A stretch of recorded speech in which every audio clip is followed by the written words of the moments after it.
नमस्कार सर। नमस्कार। सर मेरा नाम रश्मि श्रीवास्तव है और मैं यहाँ हिंदी ऑनर्स द्वितीय वर्ष की छात्रा हूँ। सर सबसे पहले तो मैं आपको बहुत बहुत धन्यवाद देना चाहूँगी सर। आपसे मिलकर बहुत अच्छा लग रहा है मुझे और ये मेरे लिए बहुत बड़ी सौभाग्य की बात है। सर मेरा प्रश्न है आपसे कि सर मेरे साथ ऐसा हुआ कि मैं बचपन से बहुत अच्छी स्टूडेंट रही और सर मेरी ज़िंदगी में ऐसा एक वक्त आया जब मुझे 2 बार असफलता का सामना करना पड़ा और सर तीसरी बार मैं सफल हुई, परंतु सर आज भी वो डर मेरे मन से नहीं जा रहा है। अभी भी मैं उसको फेस नहीं कर पा रही हूँ कि मैं कैसे फेल हो गई। और सर कभी ऐसा होता है कि मैं सो रही हूँ और रात में मुझे वो डर लगता है कि आगे मैं नहीं कर पाऊँगी। मुझे ऐसा लगता है कि आगे अगर मैं कुछ अच्छा करना चाह रही हूँ तो मुझे उस असफलता का डर रहता है कि जो मैंने फेस किया है, और सर मैं उससे उभर नहीं पा रही हूँ। मतलब मेरे ख्याल से ये असफलता आपसे ज़्यादा आपके माहौल की, आपके पेरेंट्स, आपके टीचर्स की है कि उन्होंने आपको, मतलब कुछ बच्चे अपने आप से इतनी उम्मीद पाल लेते हैं कि फेलियर झेल नहीं पाते। आप वैसे बच्चों में हैं। जो आपने कहा ना कि मैं शुरू से बहुत अच्छी स्टूडेंट रही हूँ, ये दुर्भाग्य की बात है, ये अच्छी बात नहीं है। मैं नहीं चाहता कि बच्चे अच्छे स्टूडेंट बने। अच्छे स्टूडेंट का मतलब जो बहुत पढ़ाकू किस्म के होते हैं, सीधे स्कूल से घर, घर से स्कूल, घर में घुसते ही होमवर्क करना शुरू किया, वैसे बच्चे ज़िंदगी में बड़े परेशान रहते हैं। बच्चों को होना चाहिए छटा हुआ टाइप का, शरारती, बदमाश, मतलब काम भी करें स्कूल का, लेकिन बेसिकली आपको स्मार्ट होना है, कॉन्फिडेंट होना है। पढ़ाकू होने से ज़िंदगी बहुत अच्छी नहीं चलती है। ज़िंदगी के लिए ना व्यक्तित्व चाहिए। हुआ क्या आपके साथ, आपको बता दिया गया कि अच्छा बच्चा वो है जो पढ़ता है, होमवर्क करता है, आपने वो सब किया। तारीफ़ें आपकी इतनी हुई होंगी कि बेटा तुम तो कुछ भी कर दोगी, आपको भरोसा हो गया कि मैं कुछ भी कर दूंगी। लेकिन ऐसी ऐसी तारीफ़ें हर गांव, हर मोहल्ले में कई बच्चों की हो रही थी। जब उन सब में कंपटीशन हुआ तो कुछ सफल हुए, बहुत सफल नहीं हो पाए। तो जो सफल नहीं हो पाए उनको बहुत बेचैनी हुई। आपका सौभाग्य है कि अब तीसरी बार में सफल हो गई। कई ऐसे लोग हैं जो कभी सफल नहीं हुए ज़िंदगी में, उनको भी तो जीना है। तो मैं एक ही बात कहूँगा, अपने आप से उम्मीदें कम कर लीजिए। और ये आसान नहीं होता है। इसका तरीका ये है कि 1-2 ऐसे अच्छे दोस्त जो अच्छे भी हैं, दोस्त भी हैं और बहुत उम्मीदें ना रखते हैं, ना आपको रखने देंगे अपने आप से। डायरी लिखने से लेकर कुछ अच्छे उपन्यास पढ़ना, अच्छी फिल्में देखना, जो आपको सहज होना सिखाएं, न कि महान होना सिखाएं। महानता से बड़ा कोई रोग नहीं है, इस चक्कर में नहीं पड़ना है। सामान्य होना है। असली जद्दोजहद सामान्य होने की है, महान होने की नहीं है।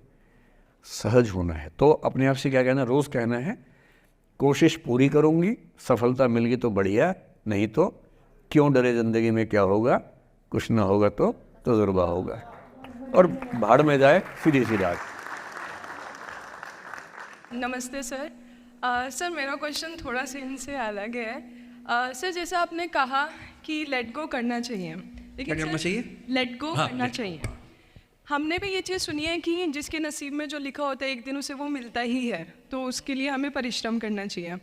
तो सर एक इनके बीच में क्या एक थिन लाइन नहीं है कि हमने सोचा जैसे 71st डे पर मुझे ऐसा लग रहा है कि अब मुझसे और नहीं होगा, अब मैं नहीं करूँगी। माना कि वो गिव अप भी कहा जाता है, लेकिन अगर मेरे नसीब में है कि नहीं यार कल ये तुझसे हो जाएगा, अगर मैं कोई भी टास्क कर रही हूँ कल ये कंप्लीट होगा, लेकिन मैं सोचूँ नहीं मेरे से ये प्रेशर नहीं हो रहा, I should let go this, I should start some other thing. तो क्या ये मुझे लेट गो करना कभी रिग्रेट नहीं कर सकते क्या लाइफ में, यार एक दिन और ट्राई कर लेते तो शायद मिल ही जाता? देखिए, जो नसीब का मामला है, मेरे ख्याल से आपकी उम्र में नसीब को नहीं मानना चाहिए। दुनिया में किसी को नहीं पता कि नसीब है या नहीं, और है तो कितना है। सब तुक्का लगा रहे हैं, मैं भी तुक्का लगा रहा हूँ। ठीक, जो हार जाता है ना उसको तसल्ली देना बहुत ज़रूरी है, वरना वो जी नहीं पाएगा। और पराजित व्यक्ति को तसल्ली देने के लिए सबसे अच्छा शब्द है नसीब, भाग्य, नियति। बहुत ज़रूरी है। और इसलिए एक उम्र के बाद गीता का सार पढ़ना बहुत ज़रूरी है। समझना पड़ता है कि सब कुछ हमारे हाथ में नहीं होता है, सच में नहीं होता है। पर इसका मतलब ये भी नहीं है कि सब कुछ किसी और के हाथ में होता है। अगर ऐसा होता तो बिना मेहनत करने वाले IAS बन जाते या कुछ भी बन जाते। ये हो सकता है कि आईएएस बनने के एग्ज़ाम में 10 ने मेहनत की, उनमें से 8 का हुआ, 2 का नहीं हुआ, पर ये नहीं हो सकता कि एक आदमी ने मेहनत नहीं की तो उसका आईएएस हो गया। बिना मेहनत के तो नसीब भी नहीं मिलने वाला है। इसलिए ये मान लीजिए कि कुछ ना कुछ चीज़ें हमारे कंट्रोल में नहीं हैं, लेकिन जितना कंट्रोल में है उस पर पूरी ताकत लगाएंगे, पूरा डिसिप्लिन रखेंगे, तो हम अपनी किस्मत सबसे अच्छी लिख पाएंगे। सबसे अच्छी मतलब बाकियों से नहीं, मेरी जितनी अच्छी हो सकती है उतनी अच्छी लिख पाएंगे। और इसलिए अगर आपको लगे कि मैं नहीं कर पाऊंगी कोई काम, तो उसको गिव अप ही कहते हैं। लेट गो का मतलब तब होता है जब आप मन भर चुका है, अब उसकी ज़रूरत महसूस नहीं हो रही। जैसे आईएएस बनने की कोशिश कर रहे हैं, नहीं बन पाए, तैयारी छोड़ दी, गिव अप है। बन गए, नौकरी की, मज़ा नहीं आया, छोड़ दिया, ये लेट गो है।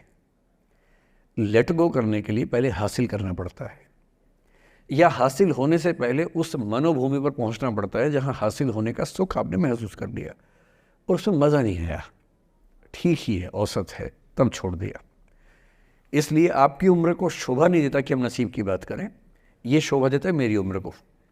तो 30-40 के बाद नसीब, भाग्य, नियति चलेगा। फिलहाल कर्म पे भरोसा कीजिए, मेहनत, डिसिप्लिन, और मोटिवेशन से ज़्यादा महत्वपूर्ण है डिसिप्लिन, ध्यान रखिएगा।